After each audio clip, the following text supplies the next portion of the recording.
Afternoon, everybody. Sarah over here in Maryland doing the third part of the Q&A session from with all the questions from my DeviantArt watchers. Doing it now while the house is empty, just so I don't get interrupted again. So let's get started. This question is from Tia Bear. She asked me, favorite place you've been?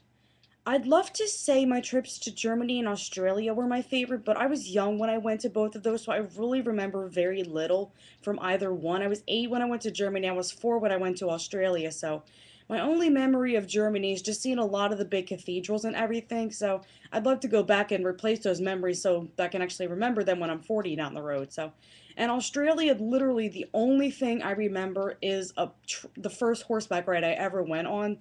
Pathetic. That's the only thing I remember, but I'm just saying that it is. So I'd love to go to Italy, so hopefully I'll be able to say that's my favorite place I've been someday. Her second question was, what software do you write on? I have a Mac, so I use the Pages software. That's just the basic thing that came with the laptop. So I use that to like upload it to my stuff to DeviantArt. But for fanfiction.net, my friend emailed me OpenOffice so that way I can put it up on fanfiction because for some reason fanfiction doesn't support Mac software, so I wasn't able to get anything I had written up for the longest time. But then a friend of mine, Stormy, emailed it to me, and then I was able to get it all up. So I use both OpenOffice and Pages, but they're the exact same documents, so there's really no difference between the two. They're just for different websites. She also asked, what is your inspiration? If we're talking about writing, it's just whatever pops into my head. I mean, sometimes I'll think about something that I'd like to write about, and then sometimes a storyline will come to me and say, that'd be something good down the road. Maybe that would be good to lead up to such a thing. But normally, I just stuff comes to me randomly. Nothing in particular really quote unquote inspires me. For drawing, I'd say just seeing a picture on like an anime or in a book that I'm just like, that'd be really fun to draw, and I think I'd do a good job of it. So it's just seeing something that I like and then going ahead and doing it. Another question she asked was, what is the latest you've stayed up? For a sketch, the latest I've ever stayed up was probably 3:30. I'm thinking of one particular sketch where I was just in my zone with drawing. I didn't want to break that and come back to it just because I thought I was doing a good job at the time. So I worked on it for like 4 hours straight before I finally broke down and went to bed. I just needed to color it in, so I didn't feel bad about getting off. But the latest I've stayed up for writing was actually last night when I was working on the Paranormal Activity Ace Attorney crossover story. I was up till 4:40 in the morning proofreading all 66 pages of it and then uploading it to DeviantArt. So I'm just like, am I done yet? Note to self, don't do another movie crossover anytime soon.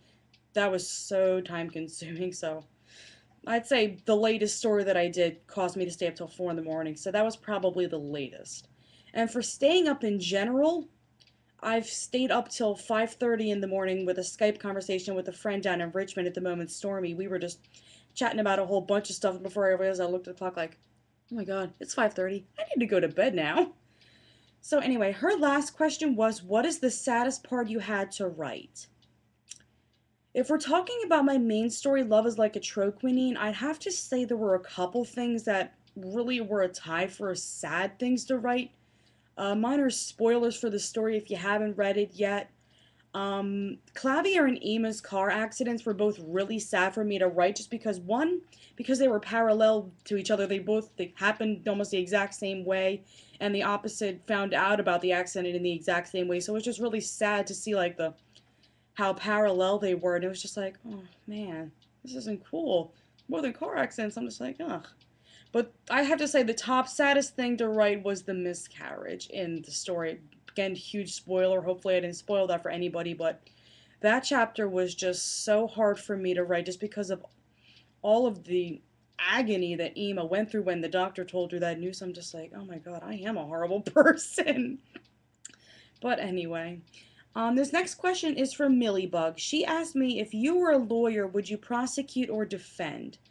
I'd probably say I'd be a defense attorney just because, as much as I think being a prosecutor is a good thing because they bring the hard criminals to justice and prove that they did these things, I don't think I'd ever be able to forgive myself if like a person was framed and it really looked like the case was closed and then you prosecuted them and got them guilty and sentenced to like life in prison or death penalty or whatever, and then if you later found out that they were innocent, I would feel like the most horrible person in the world if I were the prosecutor, because then that person would have suffered because of me. So I really don't know if I could have lived with that what if. So, I mean, I also believe in giving everybody a fair trial, although there are some exceptions to that rule. But just like, in some of the cases in Ace Attorney where it looks like this case is closed and this person is guilty, but you have the faith that they're innocent, like Phoenix always did, and then you ended up winning and being right, then that would have been a really good feeling for me. So I probably would be a defense attorney before a prosecutor.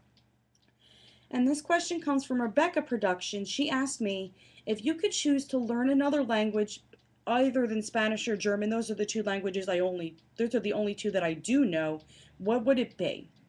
I'd probably have to say Latin. I actually took a semester of Latin in high school back before my school yanked it, but I mean, I thought it was rather interesting to take Latin. I mean, this was also back when I was looking to get into the medical field because you need a lot of Latin in there just like to understand the medicines and such. But I just think it would be a cool language to learn, even though it is technically a dead language now. But I think Latin would be cool.